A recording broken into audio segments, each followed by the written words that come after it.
हम अपने गृह जनपद बलिया में, और आपको एक बहुत दुखद समाचार देने जा रहे हैं दोस्तों। ईश्वर कभी कभी कितना निष्ठुर होता है और कितनी तकलीफ़ किसी व्यक्ति को दे देता है। कुछ ऐसी तकलीफ़ दे देता है कि जिसका जीवन भर कुछ हल समझ में नहीं आता, किस तरीके से इस समस्या का निवारण होगा ये समझ में नहीं आता, और चारों तरफ जो है वो अंधेरा दिखाई देता है। इस तरीके की मुसीबतें भी हमारे देश में कुछ लोगों के पास है। और दोस्तों, हमें पता चला हमारे बहुत नज़दीक के एक बालक की बीमारी के बारे में। तो आज हम दिखाना चाहते हैं दोस्तों, ये एक ऐसी बीमारी है जिसके बारे में आप सुन कर के चौंक जाएंगे कि इतनी बड़ी बड़ी बीमारियाँ, चाहे कैंसर हो या टीबी हो या बड़ी से बड़ी बीमारियों का इलाज आज हमारे देश में है। लेकिन ये एक ऐसी बीमारी है दोस्तों जिसका कोई इलाज अभी तक भारत सरकार ने इन्वेंट नहीं किया, भारत सरकार ने आविष्कार इसका नहीं किया है, और ना ही कोई ऐसा रास्ता है कि जिसकी वजह से इस तरीके की बीमारी से बचा जा सके। ये बीमारी 80% मामलों में डॉक्टरों का कहना है कि जेनेटिक होती है, माता पिता से ट्रांसफ़र होती है या उनके जीन से ट्रांसफ़र होती है, लेकिन इस परिवार में ऐसा भी कुछ नहीं है। और इस बीमारी का नाम है दोस्तों मस्कुलर डिस्ट्रॉफी, और मस्कुलर डिस्ट्रॉफी के 3 रोगियों से मैं अभी तक मिल चुका हूँ। 2 रोगी इस दुनिया में नहीं है दोस्तों। 16-17 साल की उम्र में 2 लड़कों को हुआ था और दोनों लड़के जो है वो एक्सपायर कर गए। और मस्कुलर डिस्ट्रॉफी में भी हम आपको बताते चलें कि कई तरीके की डिस्ट्रॉफी है, कोई स्पाइनल से है, कोई माइंड से है, कोई न्यूरो वाली प्रॉब्लम है। तो इस तरीके की बहुत सारी डिस्ट्रॉफीज़ हैं दोस्तों। तो अब इस बच्चे को किस तरीके की डिस्ट्रॉफी है, हम किसी डॉक्टर से भी बात करेंगे और आपको राय भी बताएंगे कि डॉक्टर का क्या कहना है और ये बच्चा किस तरीके से ठीक हो सकता है। लेकिन माँ बाप ने आस छोड़ दी है, पिता इनके नहीं हैं, माता अकेली हैं और इनके एक बड़े भाई हैं।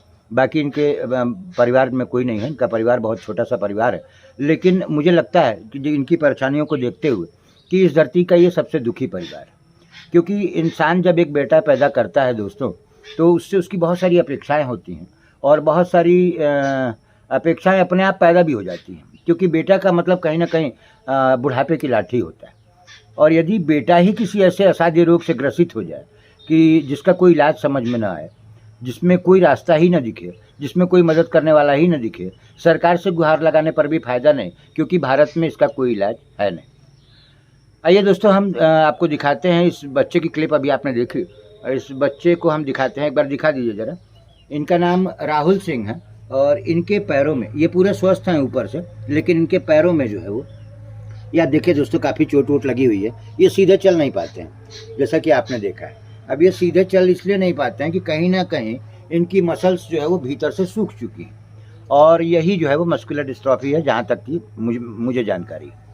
अब चूंकि ये चल नहीं पाते, इसलिए इनके दैनिक क्रियाकलाप में भी बहुत सारी दिक्कतें आती हैं, शौच जाने में भी दिक्कत आती है, कहीं चलने में भी दिक्कत आती है। और सबसे बड़ी दुख की बात यह है दोस्तों कि अपनी माँ के सामने, अपने बड़े भाई के सामने, अपनी भाभी के सामने ये ज़मीन पर गिर जाते हैं, और उस समय बहुत तकलीफ़ होती है, बहुत कष्ट होता है ऐसी माँ को, बहुत कष्ट होता है ऐसे भाई को, बहुत कष्ट होता है ऐसी भाभी को, जब वो इस तरीके की बीमारी देखते हैं और छटपटा करके रह जाते हैं, क्योंकि हम इलाज चाह करके भी नहीं करा सकते।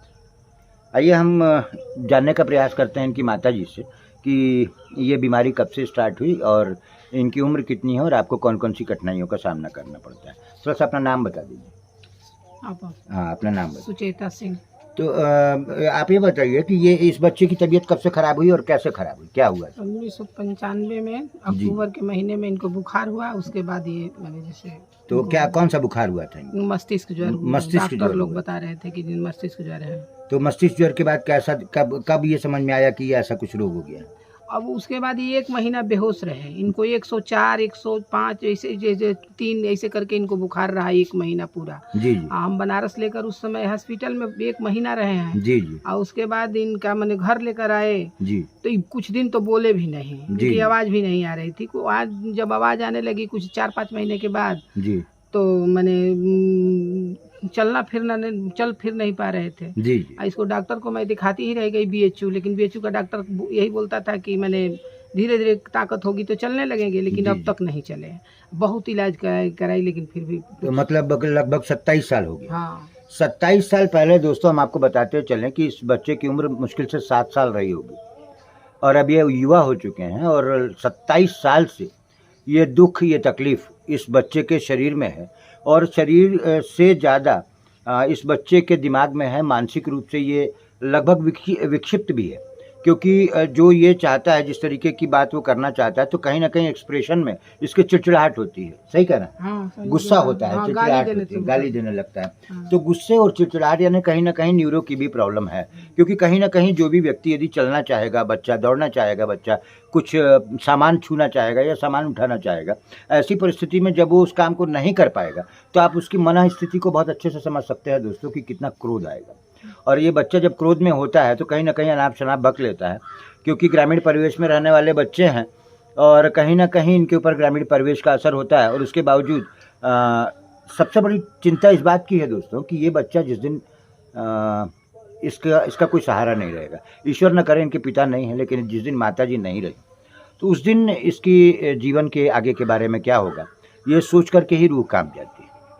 अब आप खुद सोच सकते हैं दोस्तों कि 7 साल के बच्चे का इलाज कराते कराते या इसको केयर करते करते देखते देखते इस आशा में कि आज ठीक हो जाएगा, कल ठीक हो जाएगा, परसों ठीक हो जाएगा, इस तरीके से करते करते 27 साल का समय बीत जाना अपने आप में बहुत बहुत ज़्यादा कष्टदायक है।